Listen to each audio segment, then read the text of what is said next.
So today at our conversation with Ms. Susan Walzena from USA Today, she is the lead film journalist, feature film journalist. She's been reporting on films for over 20 years. She's gone to set visits in New Zealand for Lord of the Rings. She's covered Dreamgirls. She's covered all these major films, and we are honored to have her moderate. So please join me in welcoming Susan Walzena.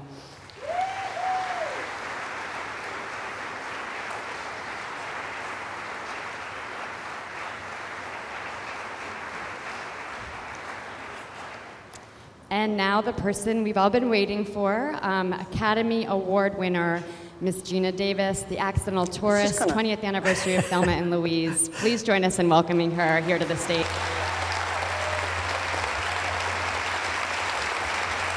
Thank you. Thank you. Thank you. Okay. Hi, everybody. Hi, thank you.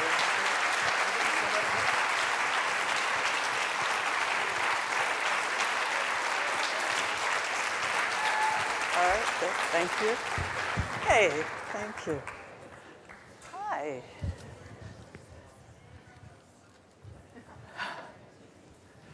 Before we delve into your career too deep, I want to ask you some personal facts. Okay. Or kind of obvious maybe to some people, but you are really tall and gorgeous, yeah. I'll add. But, you know, I know a lot of times when, you know, leading women are tall, the leading men aren't, and they don't like that so much. Oh. And so they have to stand on apple carts and things. But, I mean, I don't think it's hindered your career. You certainly had your share of great leading men, but, you know, Right. was it ever a problem? Well, actually, more of them are quite tall than you realize. I mean, Brad Pitt is 6 feet, and Bill Hurt is like 6'4" or something. Right. Bill Murray is 6'2", so a lot of guys are tall, and they don't like to stand on an apple box. No. So I have become very adept at sort of turning my body into an S shape, and you know, if your feet don't show, it doesn't matter. You know Right. what you looked like down there. So I kind of hunker down and you know, make up for any small differences. But the funniest thing that ever happened, I was actually on an episode of Fantasy Island. I was Pat in search of romance, and the idea was they brought back Don Juan from the past to romance me, and they cast Alejandro Rey, who's probably all of... The Flying Nun. He was from the Flying Nun. He's probably all of 5'5" or something. And so they were like, oh my God. And so all of our scenes were shot like on this big slope with flowers and ivy and stuff, and we would walk along with me downhill and him up on the slope. So that's probably the worst it ever was. Yes. That's good. And besides for it being a sight gag, like in Tootsie, I think they thought that was pretty funny that I was so much taller. Right. And you also are very smart. Don't ask about proving that. Well, I don't know. Somebody once did a measurement, apparently, and said you have at least 150 IQ. True, false? Well, let's just say, And you're a member of Mensa? Yes. Yes. Yes. Do they have conventions or what? They have everything. I have never been to a Mensa event, but a big part of it is that you get together. They have, you know, meetings, and then there's very specific Mensa meetings, like Mensans who like miniatures or something, and they have clubs, you know, when they get together. But I haven't joined. Well, any of them. needless to say, I've never been to one. So, if feel free to correct me, because I'll be honored if you do, if I get anything wrong. Right. People are like, you should go on Celebrity Jeopardy, and I'm like, people think I'm really smart. Do I really want to, you know, put that to the test publicly, right? Yeah, I don't want to destroy that. And the other thing I'm very fascinated with is that you are kind of the sports savant too. And somewhere along the line, well, besides League of Their Own, which you picked up baseball rather quickly. Right. You also, at some point, took up archery. Right. Right. And not only did you learn how to do it, but you tried out for the Olympic team for 2000 in Sydney and came in 24 out of 300. Right. Right. Didn't you have enough to do? Did you have to do that too, as well as win an Oscar? You know, well, I had, it was so, it was actually a big, a profound effect on me learning how to play a sport, because as a kid, I was really, I was so gangly and uncoordinated, I didn't want to try anything, especially the girls' basketball team, which they were begging me to try out for. But so I was physically very, shy, and then I had to play the best baseball player anyone had ever seen. So, so I learned that, and then for a couple of movies after that, I had to learn other sports like taekwondo and sword fighting and horseback riding and ice skating and pistol shooting and all these different things, and I loved all of it. I was like, I could spend my life just learning skills. And so the pistol shooting trainer, this was for Long Kiss Goodnight, had, thank you, said, you have a natural thing for this, and if you wanted to, you could actually compete. And I was thinking, wow, compete in something. Pistol shooting? Can't really practice in your yard.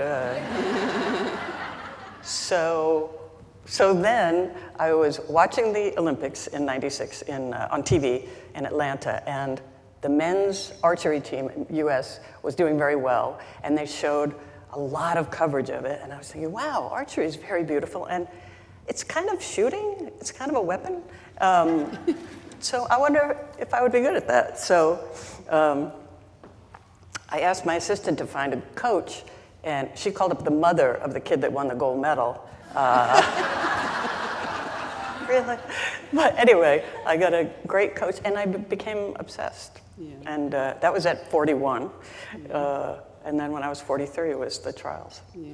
Now, do you still do archery? I haven't lately. It's fortunately, clearly, it's not an age-dependent sport, no, so I could pick it back up. But if you, you feel the need, you could pick it right back up, probably. Yeah. Well, anyway, thank you for that, and we'll start talking about your movies now. But I heard you say that you've been wanting to be an actress since the age of 3. Right, right. And that's right. Well, my early. Parents said that I announced it at 3. I don't know where I got the idea. Well, can you see at 3? But there are, I asked my mother for sunglasses for Christmas, from Santa, not my mother, Santa, for sunglasses for Christmas. And then there's a lot of pictures of me watching TV with the sunglasses on. Practicing, seeing yourself in the movie? Something happened, yeah.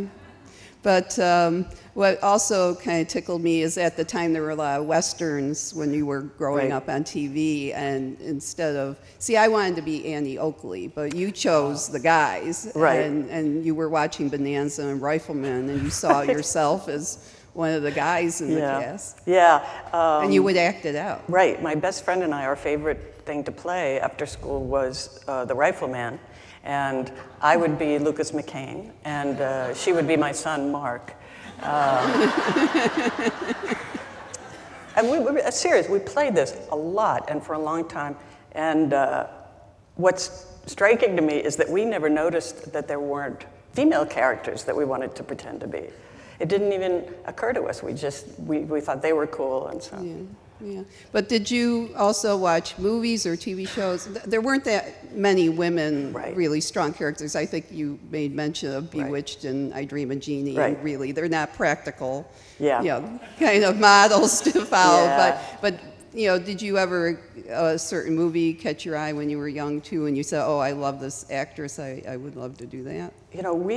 We watched a lot of TV, but we exclusively saw Disney movies when I was a kid. That's the only time we ever went to the movies, was if it was a Disney movie.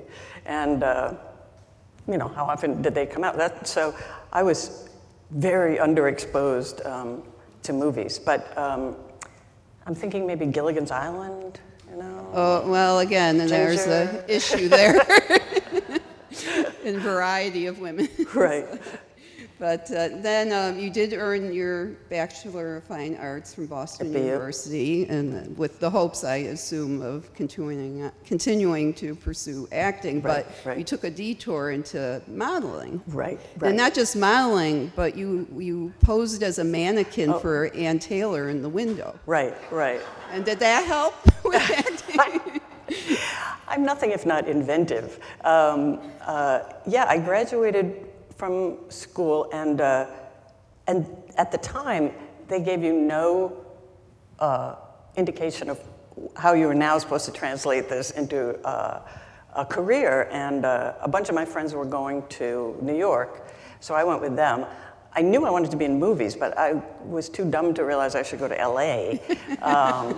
So now I'm in New York and working at Ann Taylor and wondering how I'm supposed to get in movies. So at the time, Christy Brinkley and Lauren Hutton, and models like that were getting parts in movies. So I thought, okay, here's my big plan. I will become a model, and then they'll just offer me parts in movies, and that'll work out, because it's so easy to become a supermodel.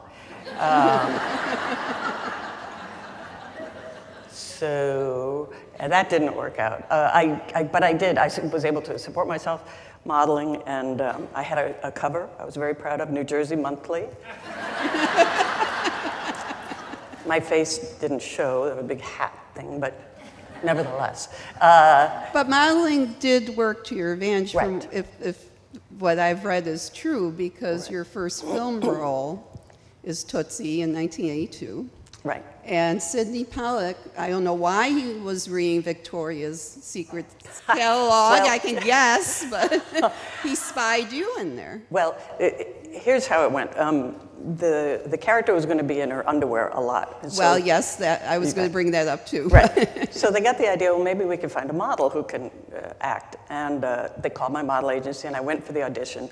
And they said, wear a bathing suit under your clothes, so if you read well, they'll ask you to pose in your bathing suit. So I did, and I read, and I was like, Dustin Hoffman movie, yeah, right. I was very loose and free. It's just the casting director and a videotape, and she didn't ask me to show my bathing suit, so I'm like, well, I forgot about it. And I went off to Paris for the first time to do the collections, the runway stuff. Very excited. And evidently, so Sydney saw the tape and said, let's call her back. And I said, we can't, she's in, and where's her bathing suit, by the way? And they said, she's in Paris, so we'll send her photos over, her book, And it so happened that I had been in Victoria's Secret a few times, so I had these perfectly lit, airbrushed, fabulous underwear shots, and then they hired me. Yeah. I mean, the difference between seeing you in a sad room with neon lights in your sad bathing suit and, and this book, I'm sure it was, Now, but most of your scenes in your underwear was with Dustin in the movie, who, I'm sure you all know Tootsie, but it's about an out-of-work actor who is so desperate he dresses and poses as a woman and goes on a soap opera and becomes a star and sensation. You were one of the actresses, and you were playing a nurse, but somehow often posed in your underwear, at least while you were in the dressing room, I have to say, right. not on TV. Right.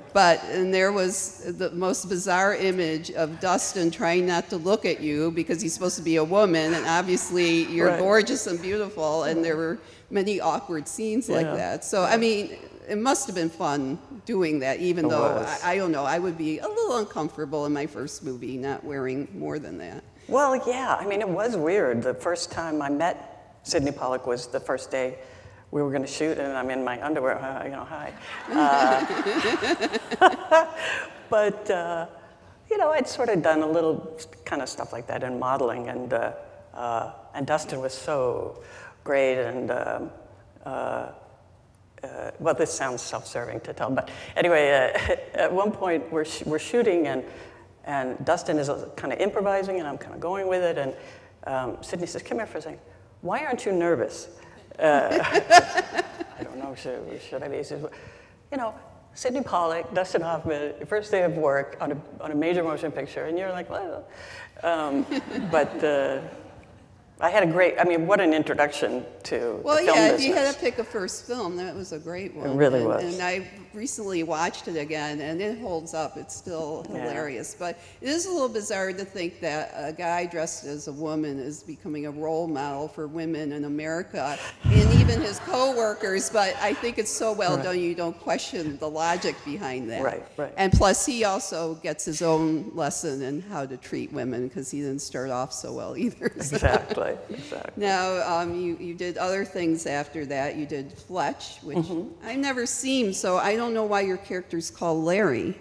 I auditioned for the lead role, and they decided to pick somebody else. But they liked me and thought I was funny and wanted to put me in there somewhere. So the morgue chief at the newspaper he worked at was supposed to be an Asian fellow named Larry, and they gave me the part, but just kept calling her Larry. Okay, I guess it translated all right. And another thing I learned that I didn't know is you actually tried out for Saturday Night Live around that time? I did. But Louise Dreyfus, I think, got the role. Oh, well, I don't know who, I don't know if that's a direct correlation. It was just, it was that season when Billy Crystal and Harry Shearer and Christopher Guest were on. I think that was maybe only 1 year, but they were going to pick some new, people to be in the cast, and they were out in LA, and I had a meeting with them, and I'm all excited about it. I go there, and comics, most of them are so deadpan in real life, like nothing is funny, and so we're sitting there at a table, the four of us, and they're like, "So, you consider yourself funny? What kind of funny things have you done?" I'm like, "Oh my God." It was real. I didn't get the part. Well, I think it worked out okay. Anyway, it would have been interesting, though, to see you on this show. So, but then comes one of my favorite periods of your career, which I don't know how to describe it other than strange yet fascinating, kind of delving into the kind of, you became the queen of the campy and cult type films for a period in the 80s. You're talking about my bug phase. Your what? My bug phase. Yes, that too. But before you were into the bugs, you were actually a vampire in the movie. Oh, right. Yes. Right. Transylvania 65000, which I'm sure some of you know what the reference is to, but I won't explain here. But it wasn't a favorite of the critics. Right. But you were a vampire before vampires were cool. Right. And exactly. that was the first time I think you worked with Jeff Goldblum, yes, right? Yeah. Yes, who became your husband. But is that... That's where we met, yes. When you met, yes. And then you became a little team for a while, which was great because I thought you matched each other very well. Right. But as strange as that movie might have been, the next one, your bug period, yes, in 1986 you both did David Cronenberg's The Fly. Right. And it's sort of this brilliant reimagining of a Vincent Price horror movie from the 50s. And in your version, it's about two kind of smart, lonely people finding each other and falling in love, which sounds okay so far. But then he begins transforming himself in one of the most sickening creations, I think, in cinema history. Yeah. And yes, stomachs were kind of tested by that makeup, but I figured that in some way it must have enhanced your attraction to him because you actually, I don't know, you weren't married then, but you were seeing each other. So that must have been truly strange to go through that together, but maybe it was better because it was, I think, a difficult film. It really was very difficult to make, and we both loved it. We were so passionate about it, making the love story really compelling and sort of operatic, Right. And there's a scene where he seems at his most vulnerable and desperate, and his ear falls off while he's talking to me. And we played it that, it's horrifying, but I love him. I'm going to rise above it and comfort him. And what we didn't realize was what people's reaction was going to be when I hugged him on the fallen off ear side. It's all like oozy and strange. And I'm like, and the screaming in the theaters was so long and so loud that they missed the entire next scene always. But it was great. No, I mean, that was, really a classic of its type, although of its type means, there hasn't been, David Cronenberg is a unique visionary, so, but no, it was a great film if you could get through it. Yeah. But, no, and then 1988 was a kind of a golden year for you, and once again, you and Jeff teamed up together for Earth Girls Are Easy, and I think to me it's probably the epitome of a kitschy relic of the 80s. It has a lot of things like, remember Valley Girls? I don't even think people, well, you were a Valley Girl, and I think you were called Valerie, to make that point clear. And you played a manicurist who finds a spaceship in her pool. And doesn't call the cops, but decides when the aliens come out in their furry, multi-hued, outfits, gaps, that they're great dating material. And you proceed to show them the ropes of, the singles life. Yeah. Well, I take them to the salon where I work, and we shave them, their bodies, and then they look like cute guys. Well, they did. We start dating them. Right. Why not? But no, they were Jeff and Jim Carrey and Damon Wayans. So that's not a bad trio once you get rid of the follicle matters. But it was a fun movie. It was. And then, but I think the next one, Beetlejuice, is probably hit it just right.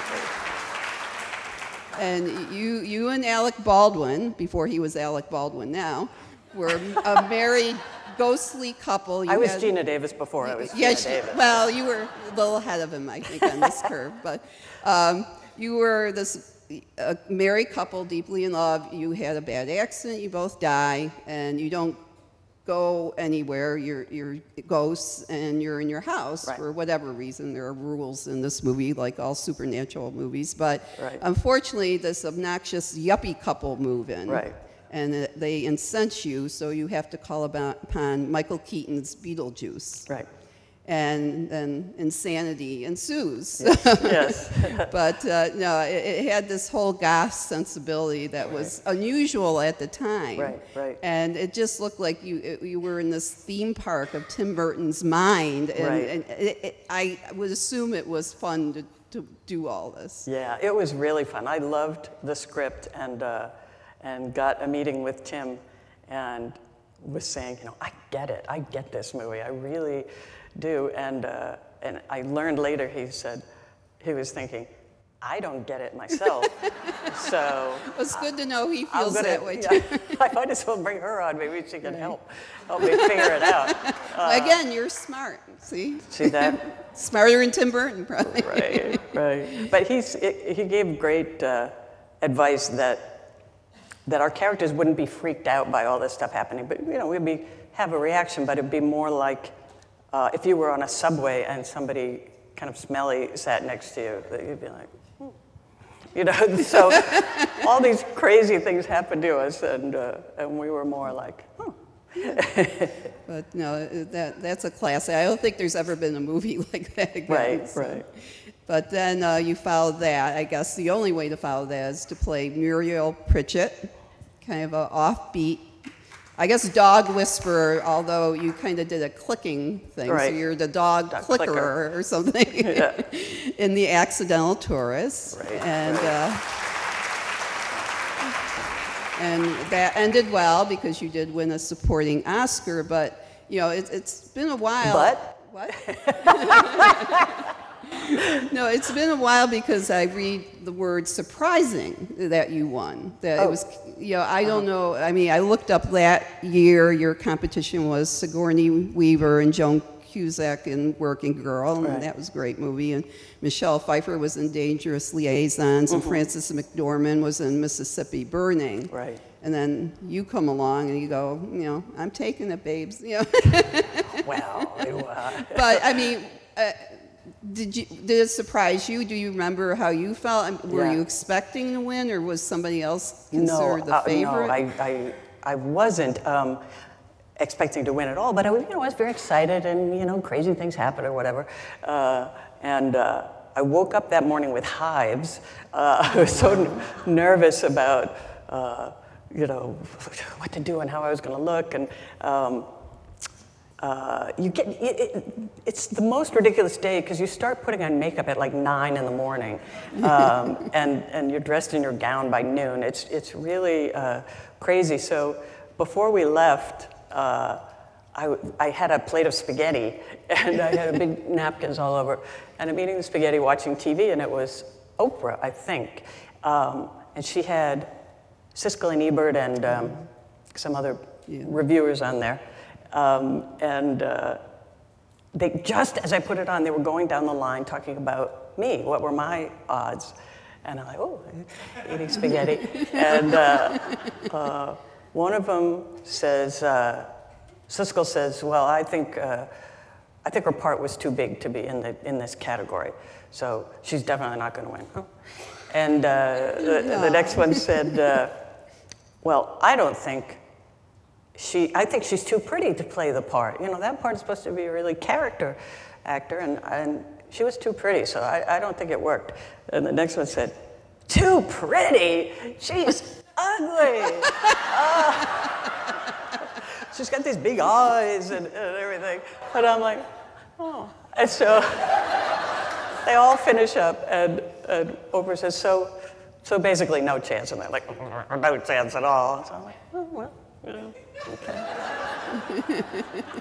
So that probably helped, Right. I was a little like, okay. Well, as long as your hives didn't get worse from No. I called my publicist, and she said, put baking soda on it. So I was running around the house shaking baking soda on myself. But. Well, it was well-deserved. And Thank you. It's interesting. It's a different kind of film because I watched it again for the first time in a long time. It's so quiet compared to movies now. Everybody's kind of, all the emotions are now screaming at each other and bombs aren't going on. I mean, it was a nice respite from now to go back to then.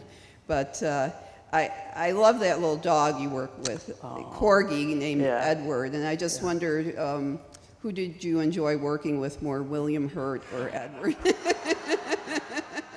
Who behaved better? Oh, well. No, the dog was fun.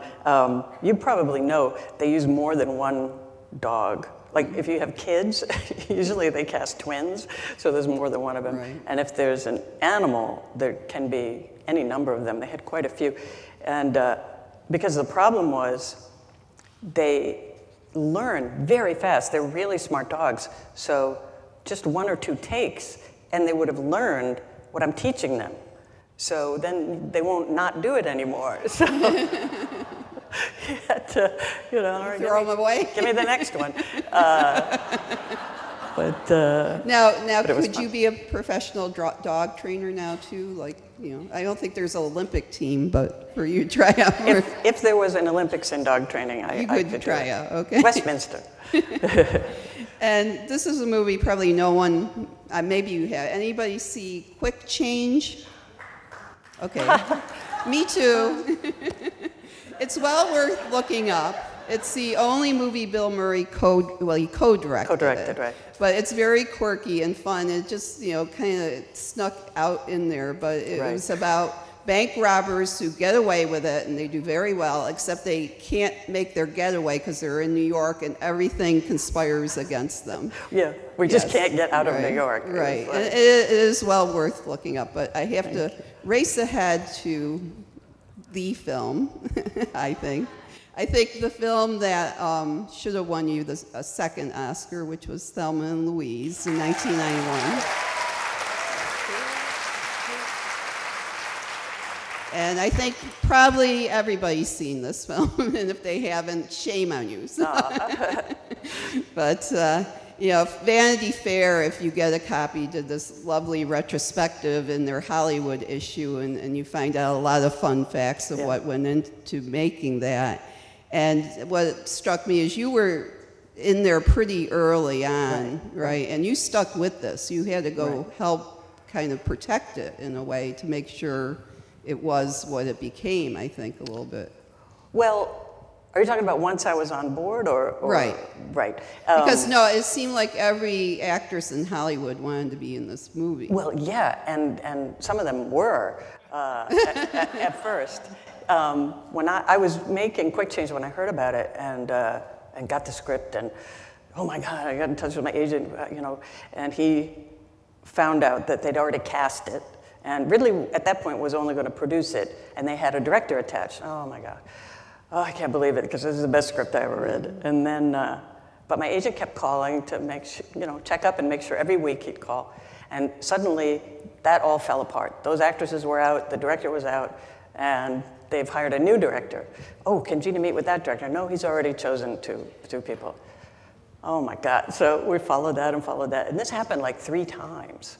And then, finally, Ridley decided he was going to direct it himself. So my agent said, well, can she meet with you? And he said, yeah, I mean, anybody that calls that much, I probably should meet with them. And the funny thing was, I don't know if you know this part, but I was convinced that I should play Louise, the part that I didn't play. I was wondering about that. Right. And I'd worked with my acting coach on how to convince Ridley of this, and so when I had the meeting, you know, passionately, I have a year's worth of ideas about this movie, and you know, talking about it for a long time, and trying to convince him I should be Louise. And at the end, he says, "So, in other words, you wouldn't play Thelma." And there was about a 2-second pause, and I said, "You know what's interesting? As I was hearing myself talk, I realized I shouldn't be Louise, that I See, you're smart. should be Thelma."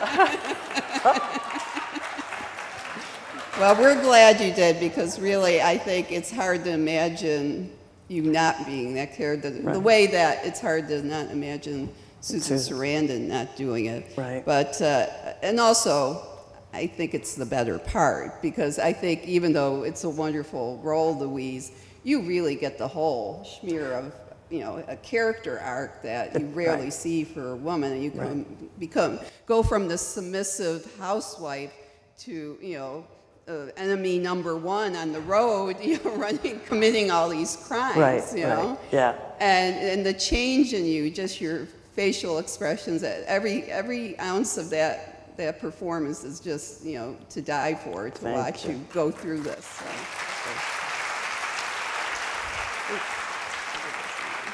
Now, you know, watching it again recently, there's 2 lines I just love you saying, and I have to tell people this, but one is, after, I think it's when you pull the store robbery, you're coming back, and there's Louise all nervous driving away, and you go, "I know it's crazy, but I just feel like I got a real knack for the and you're just so proud. Yeah, I love that line, yeah. And the other thing I love is when you lock that poor cop in his trunk, and he pleads with her that he has a wife and kids and, you know, all this stuff, and you say to him, "You be sweet to them, especially your wife. My husband wasn't, and look how I turned out." So, I mean, that's my favorite. Those are killer lines. And this was written by a woman, Callie Curry, who's just, you know, this was such a precious script. Right. Even now, I don't know, you don't even see movies. There hasn't been quite, you know, I mean, this was basically a female Butch Cassidy and the Sun as kid, but I think in many ways so much better. So, because for one thing, it had a great cast of males that were, you know, balancing. Absolutely. But I think the one everybody wonders about is Brad Pitt, because this made his career. And you picked him out. Well. Well, you fought for him. Yes. Well, let's say, I don't want to take any credit. But I was asked to come, and they had like maybe 5 final candidates for this role. And I was asked to come and read with them so they could, see what the chemistry was, whatever. That had to be fun, because if you remember, which scene was it? Well, it was just not the hotel scene. Meeting and no, we didn't. No, I mean that's a little. When you're holding the script, it's a little much to. Not so romantic. So the first 4 guys come, and they were all really cute and great and wonderful, and then Brad came in. It's so embarrassing, and I was like, and we started reading the scene. And I kept looking at him instead of paying attention to my lines. So he'd say his line, and I'd be like,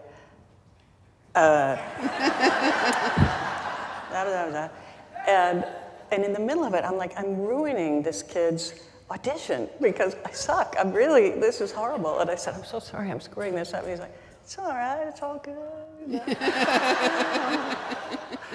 So he finishes, and then Ridley and the casting director are talking. I'm packing up my stuff, and the virtues of this one or that one, and they haven't mentioned him yet. And I said, can I just say something? Yeah, the blonde one. And they were like, oh, really? Yeah, I think so. But it was obvious. It was their decision. No, well, we all thank you. Because that look you had as well, every woman in the audience at movie theaters had on their face. So. And he should send you a birthday gift every year or something. I don't know.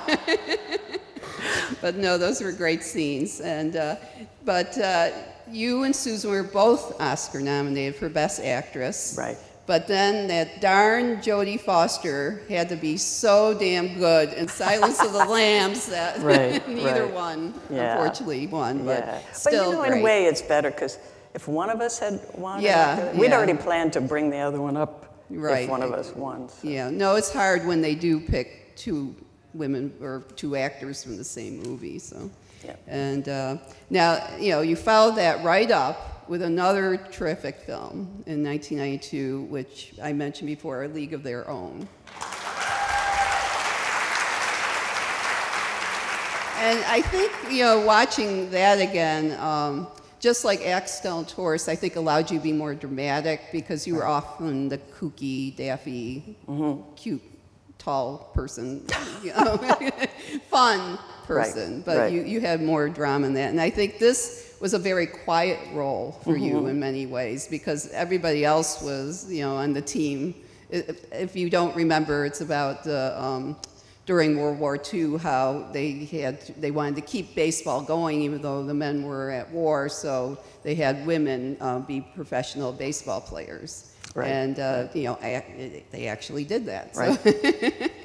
But no, I think Dottie, you must have felt you were besides playing baseball, doing something different with what you usually do, and I think you probably very much appreciated that aspect. Right. No, I liked it a lot. I liked the challenge of learning to fake a sport. Because I got pretty good at it, but no matter what, if the camera's there, you have to use a squishy ball because you can kill the crew. And every time I hit my character hit a home run, the prop guys would be near the fence with this giant slingshot that they let the ball go over the fence. So it's kind of baseball-ish, but that was great. And in order to play somebody who's really confident in their physicality and their sports abilities, I pretended I was Gary Cooper. I could see that in Dottie. Yeah, every time I walked out to the plate. I saw that. Yeah. I didn't think of Gary Cooper, but okay, now I will. So. Right. Right. And then I don't know. I don't want to be mean, but you met and fell in love with Rennie Harlan, which was okay. I think that's great. Thank you. No, but then you became collaborators, and it had its ups and downs. I think, you know, it was an experiment for you to try new roles, and you know, sometimes they just don't work, and that's fine. But you know, they're memorable. I mean, going back, they're probably better now, but it's just in context. Sometimes things get labeled a certain thing. But I mean, you're actually good in Cutthroat Island. It's just unfortunate. It cost a lot of money and it didn't make a lot of money. It didn't make a lot of money. And the company went under and all that, but whatever.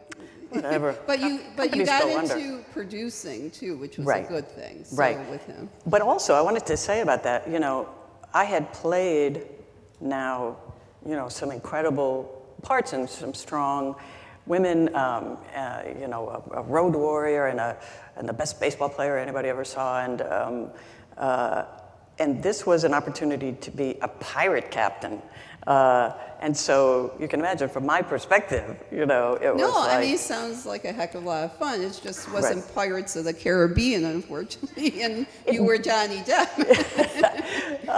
You know, it's funny, though. A lot of people now, you know, on the comments on the internet and stuff say, hey, that was a lot like Pirates of the Caribbean, you know. Sometimes it's all timing, you know, and what people are ready for, because there weren't a lot of really hit pirate movies for anyone. No.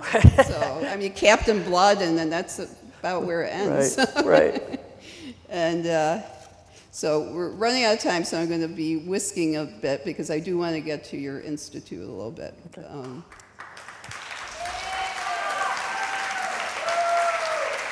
But I will mention, you know, you kind of had a shift into TV and had a role that really made impact in 2005 when she played the first woman president and commander-in-chief.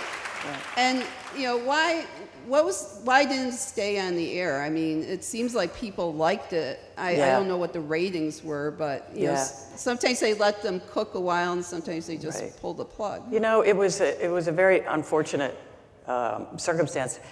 When the show started, and that whole the fall, it was the #1 news show, fantastic ratings, and then I got a Golden Globe in January, and you know, it was all on a very high note. And but soon, American Idol was going to come on, and we were in the time slot opposite American Idol. So the network was like, "Oh my God, what are we going to do?" And decided to take it off the air for the entire run of American Idol. Well, that's going to hurt. And that didn't help anything. But, you know, they were, you know, either it's going to get horrible ratings because it's on opposite American Idol, or so they took it off, but then they put it back on a different night at a different time without advertising it. After 3.5 months of being off the air, and then they went, wow, you know, now the ratings suck. It was a shame. I loved that show. Well, and I think I've heard you say that they did a poll, and after that was on the air, people, you know, they found out were much more open to the possibility of having a female president. Right. We're getting there, I hope. Right. But maybe, you know, you contributed our, you know. Well, it just shows the impact of media images. I mean, that was just one season, and people were 72% more likely to say they would vote for a female presidential candidate. So seeing something makes you believe in the possibility of it, I think. You know, it just, well, oh, I see what that would look like and now. It wasn't a comedy, too. Right. So, yes. And then you also started a family at that time. You got married again to your current husband, and you had 2 children late in life. 3. I'm sorry, you have twins. And you have a daughter who's 9 now. Right. Alize? Alize. Yeah, Alize. And then you have twin sons who are 6. They're going to be 7 soon. That's and their names are? Yeah, don't try. Kais and Kian. Okay.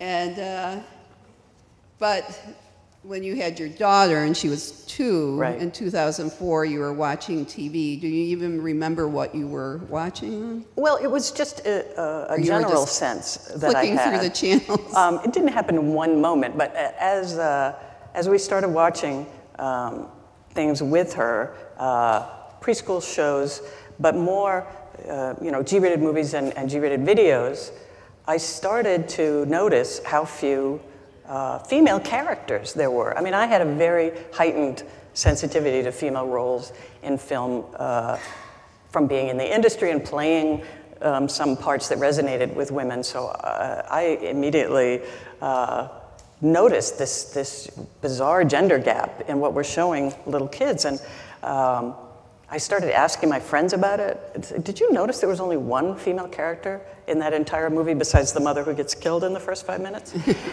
And nobody seemed to be noticing, even the mothers of daughters. And I started talking to studio executives about it. If I had a meeting, I'd bring it up. Did you ever notice? And they pretty much across the board would say, that's not true anymore. That's been fixed. And I was thinking, oh yeah, it doesn't seem fixed to me. So that's what made me decide that I originally had no intention of, launching a whole another life for myself. But that's made me decide that if we had the data, it would be much more convincing. So a bunch of friends and I had a fundraiser and raised enough to sponsor the largest research study ever done on G-rated movies and kids' television programs made for kids 11 and under. And that was kind of the basis of the whole thing. And it was 3-to-1 male characters in the movies? It was? Right. In the movies, it was, TV's a little better. TV's more like 2-to-1. But in the movies, for every one female character, there's 3 male characters. But if it's a group scene, it jumps to 5-to-1, male to female. And we also looked at what the characters were like, not just how many of them there were. And the female characters were highly stereotyped, very often hypersexualized. Even in G-rated movies, things that we're showing to the littlest kids, the female characters in G-rated movies wear the same amount of sexually revealing clothing as in R-rated movies, which is disturbing. And they have very, very limited occupations and aspirations. Pretty much in G-rated movies, the #1 occupation was royalty. And it's a nice gig if you can get it. And the #1 aspiration was finding romance, which almost no male character had as their life's goal. And the body types were, in live action and animated, were all leaned toward incredibly thin. But in animation, where you can draw the character to look like anything you want, we found that very, very often the character's waist was roughly equivalent to the size of their upper arm. Body types that couldn't exist in real life, really. I think it's good that someone did this. I know it's going to take a while to see the results, but I think just the awareness of it, and they know you're watching them. Right. Because you're Thelma, Right. They've seen that movie. Right. But one thing I wonder about is now your daughter's 9 now. I just wonder if she's seen any of your movies and what she thinks of seeing Mom. Yeah. In these movies. Right. Maybe she can't see all of them. Right. Yeah. No, I have movies that are going to be appropriate for whatever age. Well, you have Stuart Little. Become. Yeah. You do have that. The kids have seen Stuart Little and Beetlejuice, and all 3 kids are completely unfazed by Mommy being in movies. The first time I showed my daughter Stuart Little, I'm like, she's like. First time I showed it to the boys, they asked if we would watch something else. I don't get it. I'm like, not everybody's mommy is in the movies. You can't watch everybody's mommy on TV. And, whatever. All right. Well, maybe when they grow up, they'll realize when they know more just how great you are, because you are. Anyway, I think we're going to have time for a Q&A now from you guys. My job is pretty much over. You know, I just want to say on, you were saying it's going to take a long time and all that. I actually don't think it's going to take a long time. And the reason is what we do with all this research. We now have 20 years worth of research on GPG and PG-13 movies. And we go directly to the creators of the content and have a very collegial relationship with them, because I'm in the industry. It's very much not about busting them in public or urging people to write letters. It's more like, hey, let's talk about this one-to-one. And their reaction is really amazing, because they're stunned. They're absolutely shocked. They have no idea how few female characters there are. And I think that's because nobody notices. They don't notice. Nobody notices, because that's all we've ever seen is this big imbalance.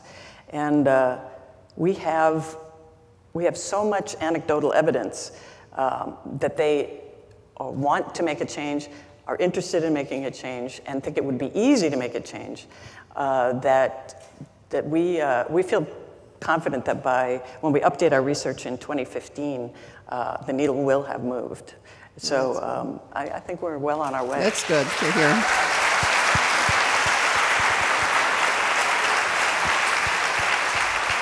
Well, thank you. It was a pleasure to hear all that and learn a little more.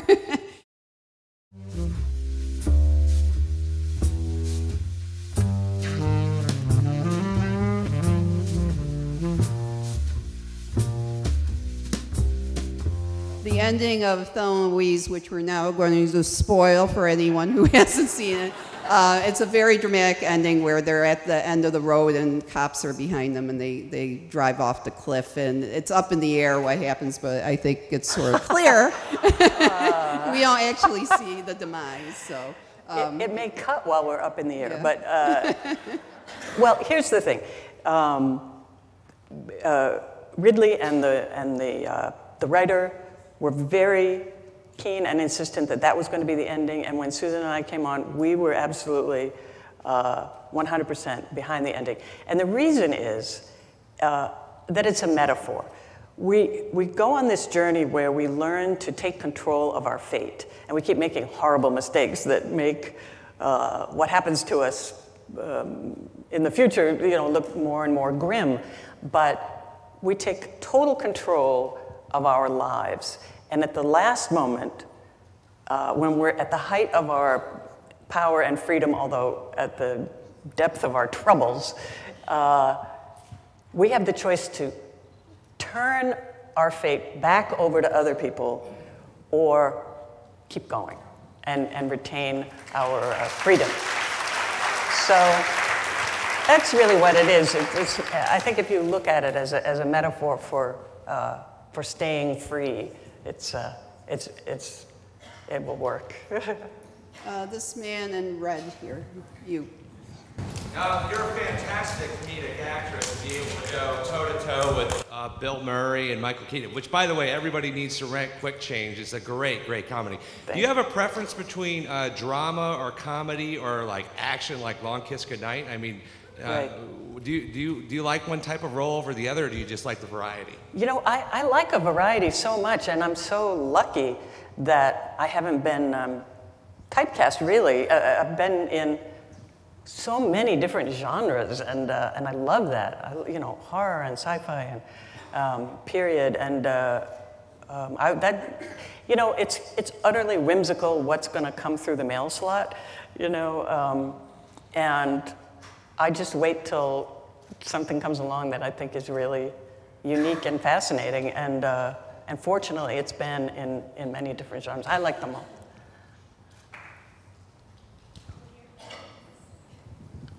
Where? Right here. Oh, go ahead. We were fortunate to see Misrepresentation last week. Fabulous film. Tell us how that came to be. This is a documentary that's here at the festival by Jennifer Siebold Newsom, there's a screening of it this afternoon, right after this, I think, that I'm going to also.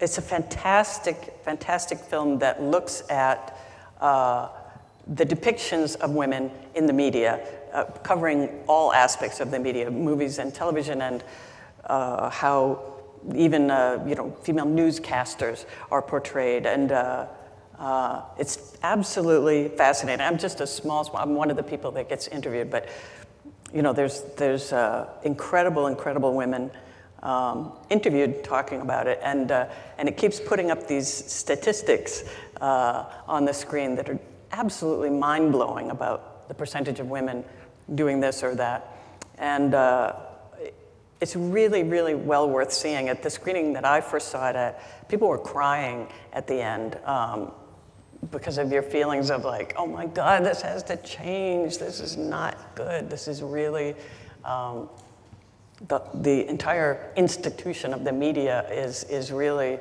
doing a huge disservice to women. So I encourage all of you, if you can, to see that movie. The gentleman in the back there. Yes. Have you given any thought to doing anything with regard to race as well as with gender, i.e. black girls and women in the media? Right. We looked at every single aspect of the movies that we studied, every characteristic, everything, from the length of their eyelashes to obviously their ethnicity. So yeah, we did take out that information as well, and it's, as you can imagine, it's incredibly dismal. Female characters of color are practically non-existent, and there's a lot of stereotyping. Male characters of color are, I think it was 3 times more likely to be violent and much more likely not to be in a relationship with anybody. So we have all of that data. Yeah. The lady in the black top. Yeah. Thank you so much for coming. I have my own personal opinion about why they canceled Commander-in-Chief. I think you were better than Bush.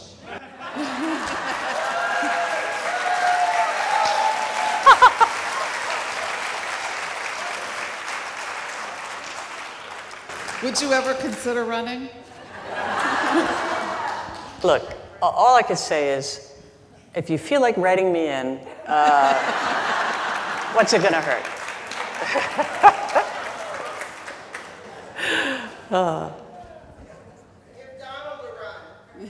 Yeah. Donald, actually, he gave me a great compliment. He said, I truly wish you were the president instead of... There's a woman in the front here. Hi, Geena. I saw Misrepresentation and recommend it highly this afternoon. It's so powerful and so important.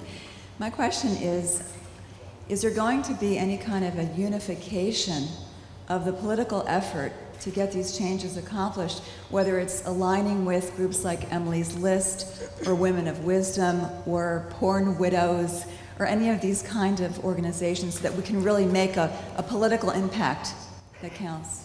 Right. So do you mean a political impact in media, or you just mean in the world? Well, media, it's the old debate of does art imitate, what is the expression? Does art imitate life, or does life imitate art? Right. And so whatever is produced in Hollywood is seen globally, affects everything from economies to women in burqas to everything. Yeah. So I see it as a united, holistic effort. And of course, the frustration of our locked-in two-party system, maybe we should have more options, more choices, like the Women of Wisdom initiative to have a political party. So it's global. Yeah. And we need to, whether it's on film or TV or our votes or our money or however, a unified effort for all the frustrated women in the world. Right. Well, I can fix that. When you're president. When I'm the president. Okay, so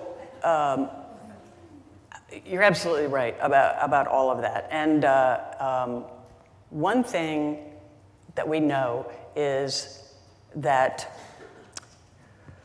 I've joined up with the UN on some of this, and you know, they have these Millennium Development Goals where, you know, one is poverty, hunger, the environment, women's empowerment, maternal mortality, those kinds of things. And I've talked with them a little bit about the one about empowering women.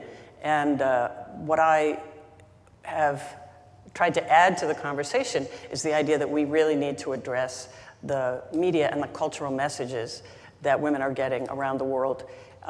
Because as we're you know, encouraging their participation in government and bringing microfinancing and better health care to countries, at the same time, the message that everyone is getting, men and women, boys and girls, is that women are second-class citizens. So we need to have the media help repair the image of women around the world. And we've found out that in America, the more hours of television a girl watches, the more limited she thinks her options in life are. And the more hours of television a boy watches, the more sexist his views become. So here, there's an incredibly clear and powerful negative message coming through to kids from the very beginning that they just absorb. And so we can imagine what it's like around the world. And what I would like, what I'm trying to see happen and would like to see happen is for there to be a sort of global convening of media entities that could pool their resources and really see how in each territory, in a culturally sensitive way, that we could, through media, boost the image of women.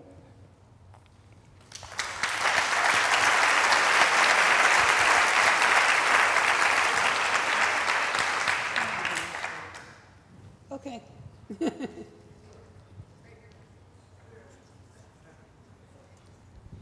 Thank you so much for everything you're doing to empower our young ones. I feel powerful about it as well. Thank you so much. What can we do? I mean, I thank you for saying you're willing to go in there and talk to them one-on-one, but what can we do as mothers and our children to actually help empower them and make it more aware as well? Right. Besides contributing to my institute? Yeah. Now, you said that a lot of times... No. And you said that you watch these shows, the Gs and the PGs. Do you use any other data besides just watching them? Do you actually use like the payroll data of who's being paid to be in these? I mean, how do you get your data as far as who's being... What was the last part of it? What? What was the last part of it? What kind, besides viewing the movies? Right. Do you get any other data in other ways, such as payroll data, as who's being? Right.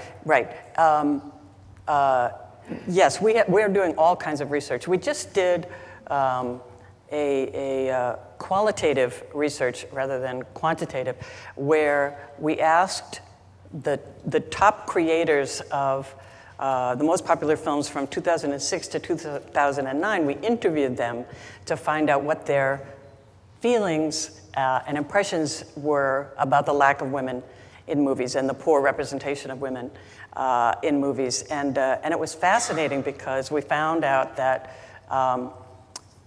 that 98% of them thought that gender balance was important, which is incredibly significant.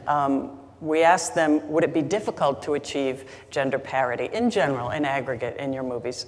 And 50% said it would be not at all difficult. And most of the others said somewhat difficult, slightly difficult, whatever. And 97% said they were going to take what they'd now learned from doing this interview and apply it to what they were doing. So that was incredibly positive information for us to get. But regarding the earlier part of your comments, we we recommend, this is what I do with my kids. You can't say, I mean, you could say don't watch TV at all.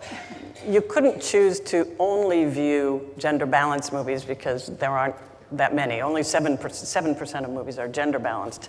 So, you know, we watch pretty much what comes out. There's a new movie that comes out, animated movie, whatever, we see it. But what I do is use mitigating language. There was a very fascinating study done on violence, the effect of violence on television on children.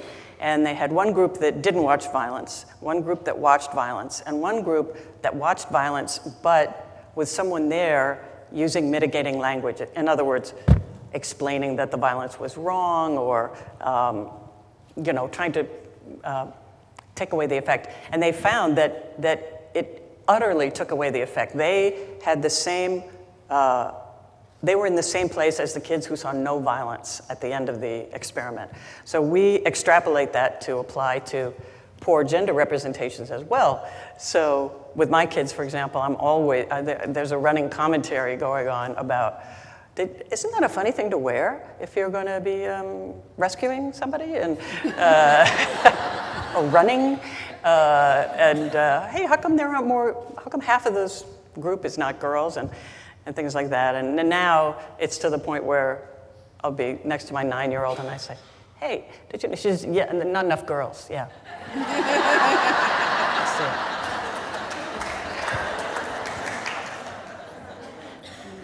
There's a gentleman in the middle there with glasses, I think. You? Yeah. This is a question to each of you. Excluding the Geena Davis movies, what are your favorite movies of all time? You go first. You go first. Oh, okay. Well, I've been asked this many times, and it's a horrible question because you don't really ever have just one favorite movie. But I decided, well, Alfred Hitchcock and Billy Wilder, if all I did was watch their movies, I would be happy for the rest of my life. So basically, they didn't make too many clunkers, and the ones they did make, you know, were incredible. But I would say Some Like It Hot is my favorite movie. It's slightly embarrassing, but my favorite is It's a Wonderful Life. I mean, come on, that, you know. And, you know, I watch it at least once a year, and it always has the same effect. I'm sobbing. I cry from the opening credits. Right, right. You know, and I enjoy every minute of every it. minute of it. It's just superb. How about you, right here? Hi, I don't know if you happen to see, but in our local paper, the Herald Tribune this morning, they had a very nice article about your appearance over at Booker School. However, nice picture too. They did feel that it was necessary on the other page of the article where they were showing pictures to show one shot just of your shoes, and I was curious as to what your thought was about, and I have it in case you want it. They took a picture of just your shoes, and I thought, isn't that interesting as we're talking about women in media? How perfect is it? That is the goofiest thing I've ever seen. Because look, there's a shot of me up to here, and right under it is my shoes. So it's like I'm a little person running around. What is that about? It's these shoes, actually. Yeah. Oh, Christopher Plummer, you think you should have equal rights for his shoes? Yeah. Oh, look at this. There you go. They're famous now. You have famous shoes. This is redonkulous. This is really so bizarre. And it's when I visit a high school to talk about gender representations and. You should have put like little, messages on your shoes. That's, That's what I should do. That's anyway. hilarious. Well, that's unfortunate, but at least your cause did get attention, whatever way, from the ground up. So. Right. Gentleman with the baseball cap.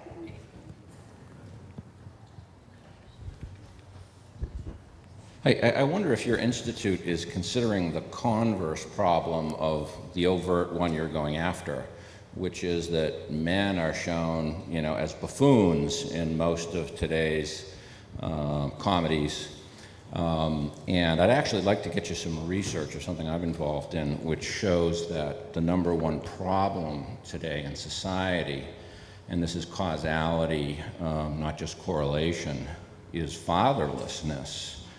And although you need a lot of background to understand that, the divorce industry is the cause of most of that. So the media images of fathers not being nurturing needs to be fixed, as well as the empowering images of feminism. Right. Yeah, absolutely. We found in the research that that far fewer male characters were in relationships than female characters, which is a problem. And as you point out, so many of the male characters that are parents are buffoons and figures of fun. Certainly, that needs to be worked on. And when we talk about gender stereotyping, we're talking about male gender stereotyping as well. The primary focus of my organization is boosting the images of female characters. So I hope there are groups, that are working on the characterizations of male characters. We certainly bring it up and include it in all of our discussions with studios, but our focus is weighted toward female characterizations. It's the 20th anniversary of Thelma and Louise, and whether there's any plans to celebrate, including Oprah, of course. Hurry up, because isn't she going off here? Right. And also, did we know that it was going to be the cultural flashpoint that it was? We had no idea. I feel very safe in saying that nobody had any idea the reaction that it could have predicted the reaction that it did get. I mean, it was a small budget. The only thing we thought was unusual about it was that it had 2 really good female characters. And we thought, people probably, they might not like we drive off the cliff at the end. But we really didn't anticipate what happened. And it had a profound impact on me because I was used to the level of recognition that I got on the street, or the kinds of things people would say, like, hey, you know what? I actually liked Earth Girls Are Easy. Thank you. Or something. And the weekend it came out, everything changed completely. I suddenly had women, grabbing me by the lapels so they could, tell me their story. And my friend and I acted out your trip. And sort of. I was at a red light once and I hear this screaming and honking, and there's a car full of women next to me, and they're popping out of all the windows and the sunroof going, whoa! That didn't happen before. So it really was a tremendous shock, and what a great thing to be able to be involved with. So far, I've really wanted to have some sort of celebration of the anniversary. Susan and I are going to do an appearance together in Toronto, Canada, in June. But I'd like to see more of that. I would recommend, if you can, get a copy of that Vanity Fair article, because it really has some delightful information. I don't think it's ever been stuff I didn't told know before. So if you love that movie, you'd really enjoy it. Anyway, we have time, I think, about 2 more not too long questions. So you right there with the glasses, yes.